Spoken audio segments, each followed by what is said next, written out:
मैं को जीते बद अमली हो, वाह कमाल। मैं को जीते बद अमली हो। नाज़रीन, मैं ख्वाजा ग़ुलाम फ़रीद का कलाम पढ़ रहा था नसर की सूरत में। एक दोस्त ने आके मुझे देखा और उसने वही कलाम नज़म की सूरत में पढ़ा। यकीन माने दिल तो बड़ा खुश हुआ, इतना दिल खुश हुआ कि मैं उसकी वीडियो शूट कर रहा हूँ। भाई आपका नाम क्या है? हाफिज़ वक़ार। माशाल्लाह, हाफिज़ साहब हैं। हाफिज़ वक़ार जी। किस डिपार्ट से आपका ताल्लुक़ है? एग्रीकल्चर। ये एग्रीकल्चर से मेरे भाई हाफिज़ वक़ार साहब। इनसे सुनते हैं ख्वाजा ग़ुलाम फ़रीद का कलाम इनकी ज़बानी। तेरा मुखड़ा डिठे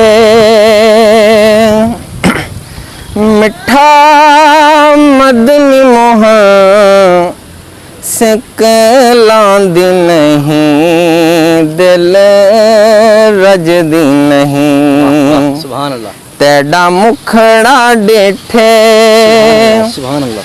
मिठा मदनी मोह सिकलांदी नहीं, दिल रजदी नहीं। मैं को जीते बद अमली हो, वाह कमाल। मैं को जीते बद अमली हो। बदकारी ते बेसंभली हाँ, लज तैडी हाँ, लज तैडी हाँ। भावे कमली हाँ, लज तैडी हाँ।